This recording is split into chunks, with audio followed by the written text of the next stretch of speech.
दक्ष news, सामान्यांच्या हक्कासाठी नेहमी दक्ष.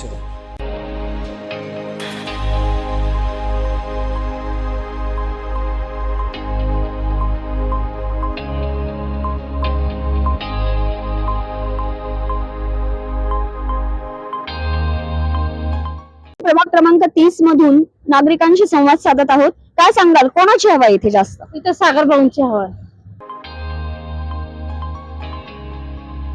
नाशिक महानगरपालिका सार्वत्रिक निवडणूक 2026 निमित्त प्रचाराला फक्त 2च दिवस उरलेत. त्याच पार्श्वभूमीवर सर्वत्र जल्लोषाचं वातावरण आहे. मात्र सत्ताधारी आणि विरोधक या दोन्ही पक्षांचे महापौर आपलाच होणार असल्याचं म्हणणं आहे. यातच आरोप आणि प्रत्यारोप हेही सुरूच आहेत. त्यामुळे राजकीय वातावरणाला एक वेगळंच वळण आल्याचं चित्र दिसून येत आहे. या सगळ्याचा प्रभाग 30 मधील आढावा घेतलाय आमचे प्रतिनिधी विजय बागुल आणि रोशन गव्हाणे यांनी. रेणुका, तुम्ही बघताय दक्ष न्यूज. निवडणुकीची रणधुमाळी सुरू आहे आणि प्रचाराला अवघे 2च दिवस उरले. याच अनुषंगाने आपण आज आलो आहोत प्रभाग क्रमांक 30 येथे नागरिकांशी संवाद साधायला. आपण आज आलो आहोत शिवसेना शिंदे गटाच्या कार्यालयात सागर देशमुख यांच्या इथे. सर, काय सांगाल, प्रचार कसा सुरू आहे, नागरिकांचा कसा प्रतिसाद आहे प्रचाराला?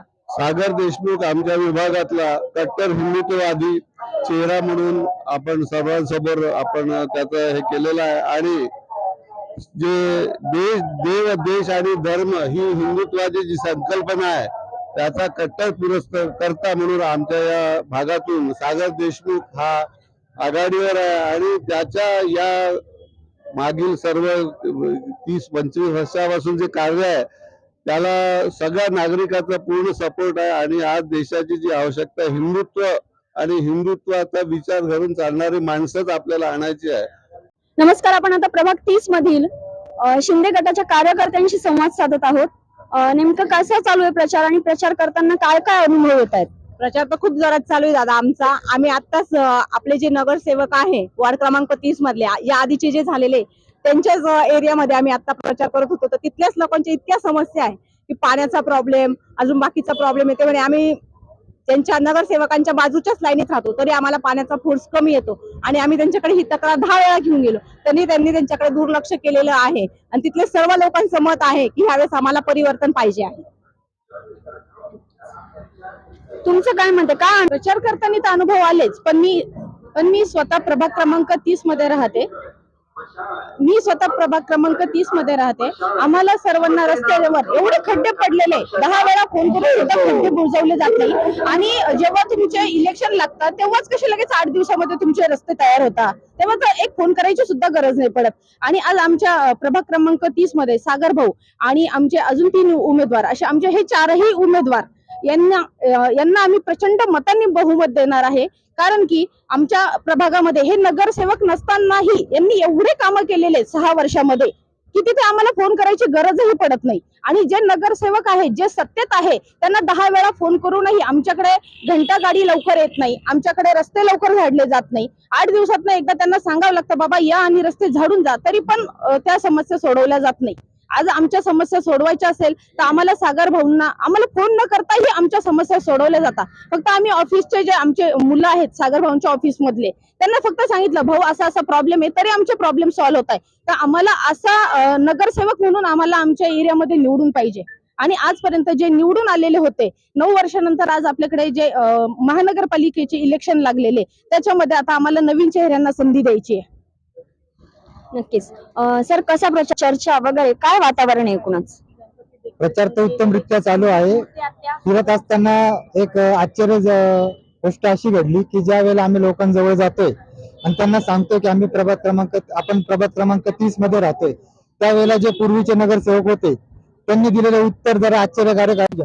पण सगळ्यात मोठी समस्या अशी की जर एक नागरिक त्या नगरसेवकाकडे जातोय आणि म्हणतोय की आमच्या असे प्रॉब्लेम्स आहेत, तो फेस करताना तर तो म्हणतो की हा प्रभाग आमचा नाही, म्हणजे तो एक प्रकारे त्या नागरिकाला म्हणतो की तू आमचा नाही.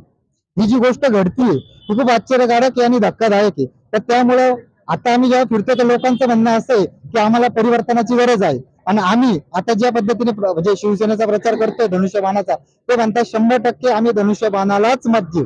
प्रत्येक उमेदवार हा प्रचार रॅली किंवा सभा या माध्यमातून नागरिकांपर्यंत पोहोचण्याचा प्रयत्न करत आहेत. त्याच अनुषंगाने आपण प्रभाग 30 मधील उमेदवारांशी संवाद साधणार आहोत. यातील श्वेता प्रमोद लासुरे, पद्मिनी प्रवीण वारे आणि योगिता धीरज भोसले या आपल्या सोबत आहेत. आपण त्यांना विचारूया कसा सुरू आहे प्रचार आणि कसा नागरिकांचा प्रतिसाद मिळतोय? मी सौ पद्मिनी प्रवीण वारे प्रभाग क्रमांक 30B मधून शिवसेनेची अधिकृत उमेदवारी करीत आहे. मॅडम, आता आम्ही बघतोय 15 दिवसापासून आमचा प्रचार चालू आहे आणि प्रभाग 30 मध्ये अतिशय सुंदर वातावरण आहे. म्हणजे आपण म्हणतो ना, आताच आमचा विजय झाला, म्हणजे 16 तारखेला जो आमचा निकाल लागणार आहे तर आम्ही गुलाल उधळणार म्हणजे उधळणारच. इतका चांगला प्रतिसाद आम्हाला जनतेकडून भेटतोय. आणि लाडक्या बहिणींचे जे 1500 रुपये येत होते ते अजूनही 1500 येत आहे. खरं तर 2100 यायला पाहिजे, तर ते असं का? आता ते ह्या सत्तेनंतरच दिसेल तुम्हाला. काय सांगाल? कसा एकूणच प्रतिसाद आहे आणि कसं वाटतंय? पहिले तर मी श्वेता प्रमोद लासुरे भटमुळे प्रभाग क्रमांक 30A मधून उमेदवारी करते. जो प्रश्न तुम्ही त्यांना विचारला त्या गोष्टीचं उत्तर मी देते. आपल्या पालिकेवर आपल्याला भगवा फडकवायचा आहे आणि त्याच्यासाठी पूर्ण पॅनलला एक संधी मिळणं अपेक्षित आहे. नगर रचना खातं शिंदे साहेबांकडे आहे, त्यामुळे 1500चे 2100 नक्की होऊ शकतात. त्याच्यासाठी पॅनलला निवडून देणं गरजेचं आहे. प्रभाग क्रमांक 30 मी बोलते. प्रभाग क्रमांक 30 मध्ये भगवमय वातावरण आतापासूनच तयारी सुरू झालेली पण आहे. आपलाच होणार का? आपलाच होणार, निश्चित आपलाच होणार. होणार की नाही? महापौर आपलाच होणार आहे. त्याच्यासाठी प्रतिसाद जो आपल्याला मिळतोय तो अतिशय चांगला आहे. विरोधक अक्षरशः आमच्या आजूबाजूला घुटमळत आहेत की आम्ही कुठे फिरतोय, आमच्या बाजूने लोक आहेत की नाही. पण आम्ही एक निष्ठ आहोत आणि आम्ही एवढंच सांगतो, भगवा फडकणार म्हणजे फडकणार. पालिकेवर महापौर आपलाच बसणार. पण विरोधकांचं असं म्हणणं आहे की विजय आमचाच निश्चित आहे. त्यांना काय सांगाल? प्रत्येक विरोधकाला ते वाटतं. प्रत्येक विरोधकाला वाटतं की आमचाच विजय. पण आमच्या आजूबाजूला जे घुटमळत आहेत त्यांना 5 वर्षात काही त्यांना काम करता आलेलं नाही आणि म्हणून त्यांना ही भीती आहे आणि म्हणून ते आम्हाला कुठेतरी दाबण्यासाठी असं म्हणत असतील. आणि विरोधकाचं ते प्रत्येकाचं, विरोधकाचं काय, आम्ही पण असं म्हणणार की आम्ही निश्चित आहोत. त्यामुळे नागरिक त्यांना आता धडा शिकवणार आहे आणि हा गुलाल यावेळेस आमचाच होणार आहे. या कार्यालयात तुम्ही 16 तारखेला गुलाल घेऊनच या. प्रभाग क्रमांक 30ला नवीन चेहऱ्यांची, युवा चेहऱ्यांची आणि नवीन नेतृत्वाची अत्यंत गरज आहे आणि हे पूर्ण प्रभागाला कुठेतरी माहिती आहे. प्रचार दौऱ्यात आम्हाला लक्षात आलेलं आहे की नवीन चेहऱ्यांची गरज प्रत्येकाला आहे. मात्र माझा असा एक प्रश्न आहे की राजीव नगरला जी झोपडपट्टी आहे त्याचा पण विकास कुठेतरी झाला पाहिजे, त्याच्यावर काय सांगाल? ती संधी आम्हाला मिळताच आम्ही त्यांना वचन देऊन आलेलो आहे की ज्या दिवशी 16 तारखेला निकाल लागेल आणि आमच्या बाजूने तो निकाल लागेल, 17 तारखेपासून त्यांचं काम पहिले आम्ही सुरू करणार आहोत. नक्कीच आपण बघू शकतोय की शिवसेना शिंदे गटाच्या वतीने उत्साह शिगेला पोहोचला आहे. आता 16 तारखेला गुलाल आमचाच असं त्यांचं म्हणणं आहे. दक्षिण न्यूज साठी कॅमेरा पर्सन विजय बागुलसह मी रेणुका देशपांडे, नाशिक.